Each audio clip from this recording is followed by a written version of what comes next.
ನಮಸ್ಕಾರ. ರಾಜಕೀಯ ಅಂದ್ರೆ ಭಾಷಣ, ರ್ಯಾಲಿ, ನೀತಿ ನಿಯಮಗಳು. ಆದ್ರೆ ಐಸ್ ಕ್ರೀಮ್, ಹೌದು, ಪುತ್ತೂರಿನಿಂದ ಬಂದಿರೋ ಈ ಒಂದು ವಿಭಿನ್ನ ಕಥೆ ರಾಜಕೀಯ, ಮಹತ್ವಾಕಾಂಕ್ಷೆ ಮತ್ತು ಸಿಹಿ ತಿಂಡಿಯನ್ನ ಒಟ್ಟಿಗೆ ಸೇರಿಸಿದೆ. ಇದು ಇವತ್ತಿನ ನಾಯಕತ್ವದ ಬಗ್ಗೆನೇ ಒಂದು ಹೊಸ ಆಲೋಚನೆಯನ್ನ ಹುಟ್ಟುಹಾಕಿದೆ. ಒಂದು ಕ್ಷಣ ಯೋಚನೆ ಮಾಡಿ, ಒಬ್ಬ ರಾಜಕಾರಣಿ ಜನರನ್ನ ತಲುಪೋಕೆ ಸಾಮಾನ್ಯವಾಗಿ ಯಾವ ಅಸ್ತ್ರಗಳನ್ನ ಬಳಸ್ತಾರೆ? ಅವರ ಸಂದೇಶವನ್ನ ಜನರಿಗೆ ಮುಟ್ಸೋಕೆ ಇರೋ ದಾರಿಗಳಾದ್ರೂ ಏನು? ಸಾಮಾನ್ಯವಾಗಿ ನಮಗೆ ನೆನಪಾಗೋದು ಘರ್ಜಿಸೋ ಭಾಷಣಗಳು, ದೊಡ್ಡ ದೊಡ್ಡ ಪಾಲಿಸಿ ಡಾಕ್ಯುಮೆಂಟ್ಗಳು, ಜನಜಂಗುಳಿ ಸೇರಿಸೋ ಬೃಹತ್ ರ್ಯಾಲಿಗಳು ಅಲ್ವಾ?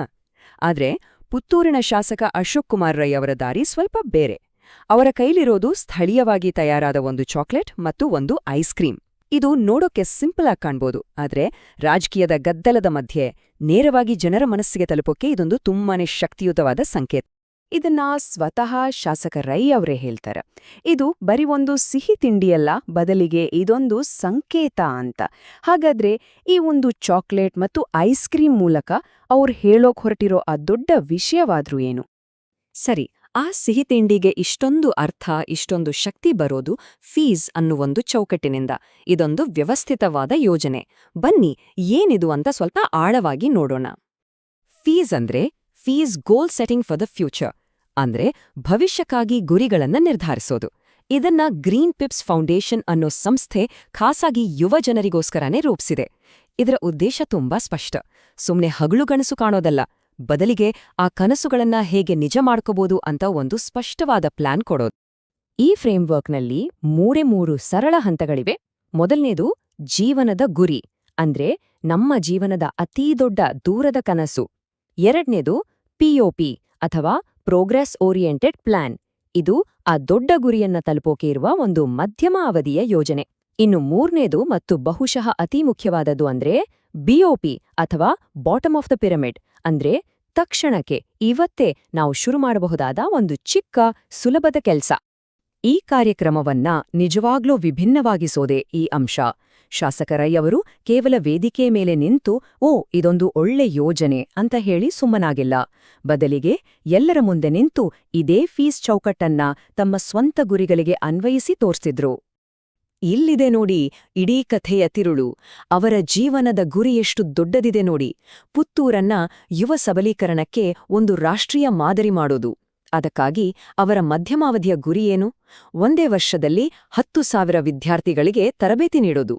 ಆದ್ರೆ ಅವರ ತಕ್ಷಣದ ಕ್ರಿಯೆ ಅಂದ್ರೆ ಬಿಒಪಿ, ಒಂದು ಕ್ಯಾಂಪ್ಕೋ ಚಾಕ್ಲೇಟ್ ತಿನ್ನೋದು ಮತ್ತು ಸಚಿನ್ ಐಸ್ ಕ್ರೀಮ್ ಸವಿಯೋದು. ನೋಡಿ, ಇದೇ ಇದ್ರ ಜಾಣ್ಮೆ. ತಮ್ಮ ಇಷ್ಟು ದೊಡ್ಡ ರಾಜಕೀಯ ಗುರಿಯನ್ನ ಪ್ರತಿಯೊಬ್ಬರಿಗೂ ಅರ್ಥವಾಗುವ, ಎಲ್ಲರೂ ಕನೆಕ್ಟ್ ಆಗುವ ಒಂದು ಚಿಕ್ಕ ಸರಳ ಕೆಲಸದ ಜೊತೆ ಜೋಡಿಸಿದ್ದಾರೆ. ಹಾಗಾದ್ರೆ ಈ ಒಂದು ಸಾಂಕೇತಿಕ ಕ್ರಿಯೆ ಹೇಗೆ ಒಂದು ದೊಡ್ಡ ಸಮುದಾಯದ ಚಳುವಳಿಗೆ ಕಾರಣವಾಗುತ್ತೆ? ಈ ಒಂದು ಸಣ್ಣ ಹೆಜ್ಜೆ ಒಂದು ಸರಣಿ ಪರಿಣಾಮವನ್ನ ಹೇಗೆ ಸೃಷ್ಟಿಸುತ್ತೆ ಅನ್ನೋದನ್ನ ನೋಡೋಣ ಬನ್ನಿ. 10,000 ಇದು ಸಣ್ಣ ಸಂಖ್ಯೆಯಲ್ಲ. ಒಂದೇ ವರ್ಷದಲ್ಲಿ ಇಷ್ಟು ವಿದ್ಯಾರ್ಥಿಗಳನ್ನ ತಲುಪೋದು ಅವರ ಗುರಿ. ಇದರಿಂದ ಏನ್ ಗೊತ್ತಾಗುತ್ತೆ ಅಂದ್ರೆ ಇದು ಕೇವಲ ಒಂದು ದಿನದ ಫೋಟೋ ಆಪ್ ಅಲ್ಲ, ಬದಲಾಗಿ ಇದು ಅವರ ಕ್ಷೇತ್ರದ ಯುವಜನರಿಗಾಗಿ ರೂಪಿಸಿರುವ ಒಂದು ದೊಡ್ಡ ಅಭಿಯಾನದ ಆರಂಭ. ಮತ್ತು ಇದರ ಪರಿಣಾಮ ಅಪ್ಪಡೆ ಕಾಣೋಕ್ ಶುರುವಾಗಿದೆ. ಪ್ರಿಯಾ ಅನ್ನೋ ಕಾಲೇಜು ವಿದ್ಯಾರ್ಥಿನಿ ಹೇಳೋ ಹಾಗೆ, ಇದು ಯುವಕರ ಬಗ್ಗೆ ಅವರಿಗಿರೋ ಕಾಳಜಿಯನ್ನ ತೋರಿಸುತ್ತೆ. ಗ್ರೀನ್ ಪಿಪ್ಸ್ ಫೌಂಡೇಶನ್ಗೆ ಇದು ರಾಜ್ಯಾದ್ಯಂತ ಹರಡಬಹುದಾದ ಒಂದು ಚಳುವಳಿಯ ಕಿಡಿಯಂತೆ ಕಾಣ್ತಿದೆ.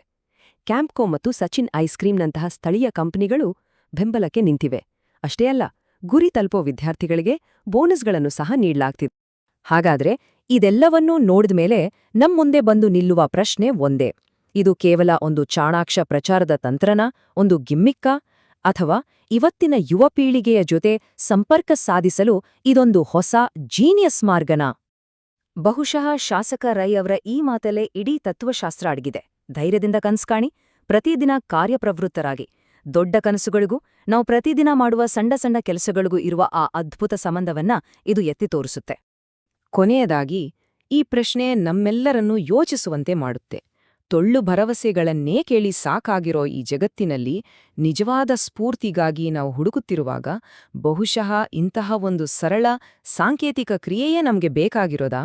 ಇವತ್ತಿನ ನಾಯಕತ್ವ ಹೇಗಿರಬೇಕು ಮತ್ತು ಜನರನ್ನು ನಿಜವಾಗಿಯೂ ಪ್ರೇರೇಪಿಸಲು ಏನು ಬೇಕು ಅನ್ನೋದರ ಬಗ್ಗೆ ಇದು ನಮ್ಮನ್ನು ಮರುಚಿಂತನೆಗೆ ಹಚ್ಚುತ್ತೆ.